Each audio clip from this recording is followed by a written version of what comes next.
বারবার অভিযোগ করা হয়েছে যে পালা বদলের আগে আমাদের রাজ্যের সীমান্ত সুরক্ষাই ছিল সবথেকে বড় সমস্যা, আর এখন পালা বদলের পরপরই একেবারে মুর্শিদাবাদ, মালদা বিভিন্ন জায়গায় সীমান্তে কড়া নজরদারি চলছে।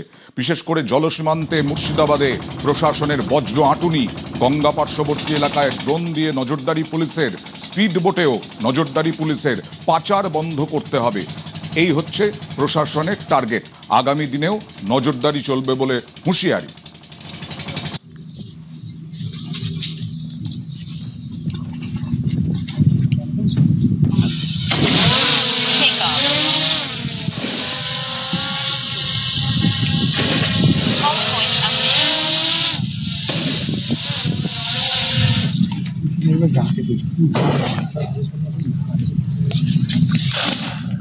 মুর্শিদাবাদে পাচার রুখতে তৎপর প্রশাসন। অন্যদিকে অনুপ্রবেশে আর রেয়াত নয়। গত কয়েকদিন ধরে আপনারা দেখছেন যে বারবার অনুপ্রবেশকারী এখনো চেষ্টা করছে কাঁটাতার পেরিয়ে এখানে ঢোকার। আজকেও জলপাইগুড়ি থেকে ট্রেন থেকে 4 জন বাংলাদেশি তারা গ্রেফতার হলো। খবর পেয়ে ট্রেনে হানা দিল রেল পুলিশ। কথা বলবো প্রতিনিধি পার্থর কাছ থেকে, কথা জানবো পার্থ কোথা দিয়ে ঢুকলো এরা এবং কোথায় যাওয়ার চেষ্টা করছিল। আসামের গুয়াহাটি স্টেশন থেকে তারা কিন্তু বিজয়ওয়াড়ার দিকে যাচ্ছিল, এমনটা রেল পুলিশ সূত্রে জানতে পারছি। এবং এই 2 জন মহিলা এবং 2 জন পুরুষ, 4 জন তারা গুয়াহাটি থেকে ডাউন ট্রেনে যাচ্ছিল। বিজয়ওয়াড়া গোপন সূত্রে খবর পেয়ে এনজিপি এক্সপ্রেস ট্রেন আসছে, সেখান থেকে এই 4 জনকে গ্রেফতার করে এনজিপি রেল পুলিশ। এবং 4 জনকে প্রাথমিক জেরার পর যেটা রেল পুলিশ জানতে পারছি, এরা বাংলাদেশের কক্সবাজারে শরণার্থী শিবিরে ছিলেন।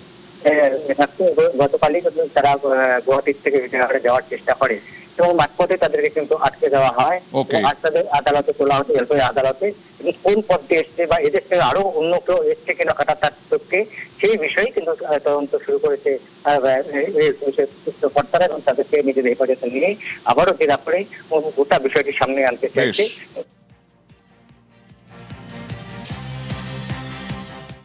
আর দেখুন, ফোর্ট উইলিয়ামের প্রাচীরে ধাক্কা, একদম এই পাঁচিল ভেঙে দেওয়া হলো।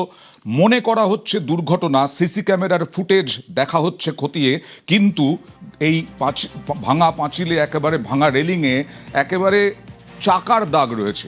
সেই চাকার দাগ দেখেই অনুমান করা হচ্ছে রাত্রিবেলা নিশ্চয়ই কোনো লরি বা বড় গাড়ি ধাক্কা মেরেছে এবং তার ফলে এই গার্ডরেল বা এই যে রেলিং ভেঙে পড়েছে।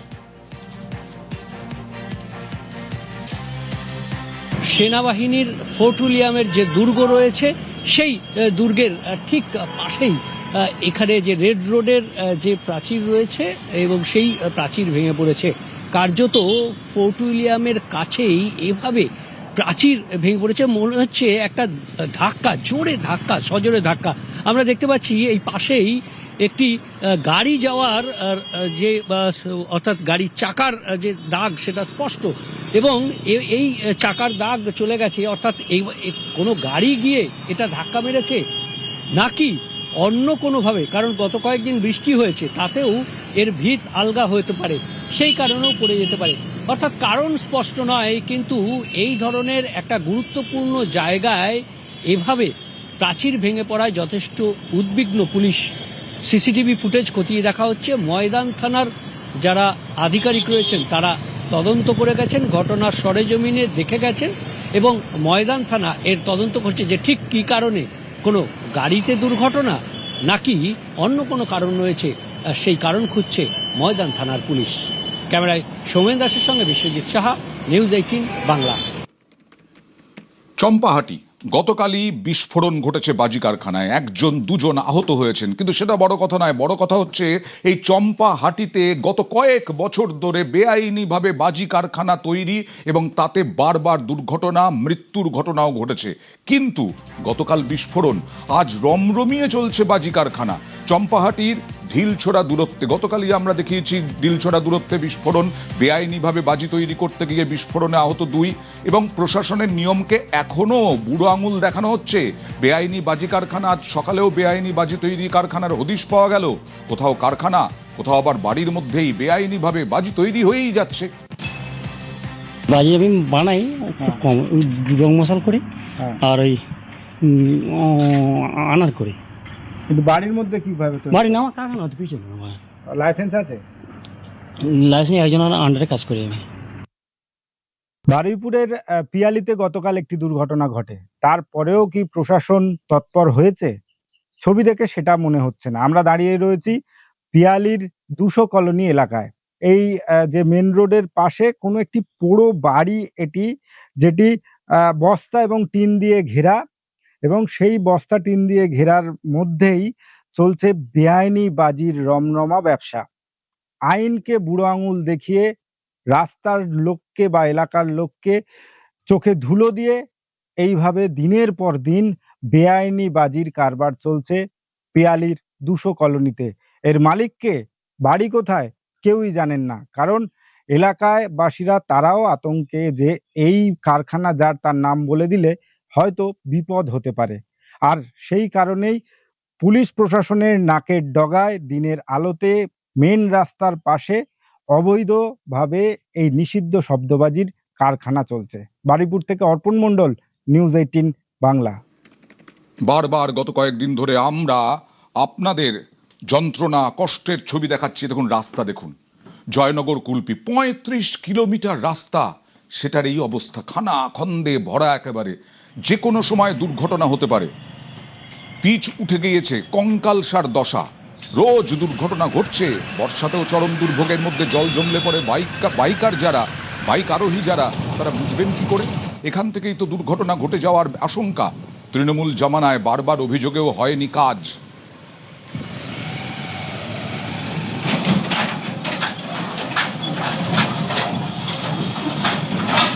কিভাবে বড় বড় লরি যাচ্ছে, পাশে অটো, বাইক, যে কোনো সময় দুর্ঘটনায় পড়তে পারে। এই রাস্তার জন্য তো যত অ্যাক্সিডেন্টগুলো এখানে হচ্ছে, খুব দু একদিন পর পর দেখছি, শুনছি অ্যাক্সিডেন্ট হয়েছে। এই রাস্তায় এত গাড্ডা, মানে গাড়ি পাস করাতে গেলে তো রাস্তায় অ্যাক্সিডেন্ট তো হবেই। প্রতি বছর সারাই কিন্তু ওই রকম সারছে। এতে বৃষ্টি হতে রাস্তা কিছু থাকে না, গাড্ডা হয়ে জল জমে আছে, সারছে ফের খারাপ আছে, চাপিয়ে দিচ্ছই, আবার হয়তো উইডিও ফের সেই গাড্ডা হয়ে যাবে। এক্সেল কেটেছে, কখনো টায়ার লিক হয়েছে, টায়ার যা আমরা সব বাদ দিতে হচ্ছে, মাঝে মাঝে ফেম চলে আসছে, কোনো ঠিক নেই। কন্ট্রাক্ট নিচ্ছে, কাজের মতো কাজ হচ্ছে না, আমরা পেরেছান, লোড গাড়ি যেতে পারছি না, হেঁটে হেঁটে যাচ্ছি। পিচের আস্তরণ উঠে গিয়ে কঙ্কাল সার চেহারা।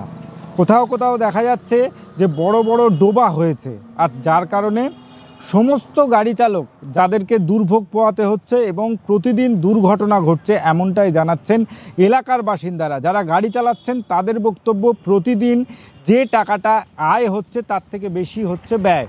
প্রতি বছরেই এই রাস্তা সারাই হয়, কিন্তু ঠিক মতো সারাই হচ্ছে না বলে অভিযোগ করছেন গাড়ি চালকরা।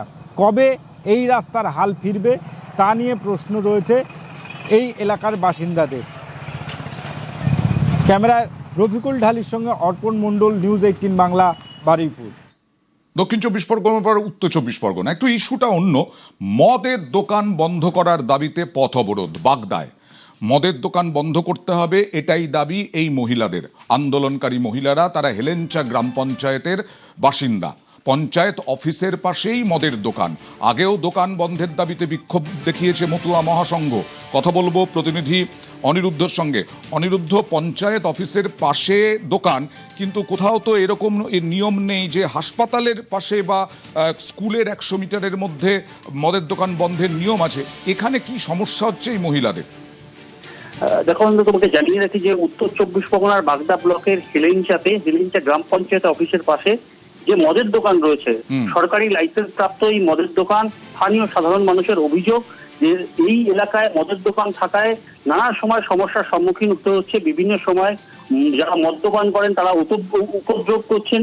তেমনই অভিযোগ তুলে পরবর্তীতে মতুয়া মহাসংঘের পক্ষ থেকে গত মাসের 17 তারিখে আন্দোলন করা হয়, প্রতিবাদ করা হয় মদের দোকানের সামনে। তাদের দাবি ছিল যে এই এলাকা থেকে মদের দোকান তুলে নিয়ে অন্যত্র যেখানে ফাঁকা জায়গা আছে সেখানে মদের দোকান বসানো হোক। সেই দাবিকে মান্যতা না দেওয়ার কারণেই আজ আবার বাগদা ব্লক মতুয়া মহাসংঘের পক্ষ থেকে বাগদা থানার সামনে বনগা বাগদা সড়ক, রাজ্য সড়ক, সেই রাজ্য সড়কে অবরোধ করা হয়।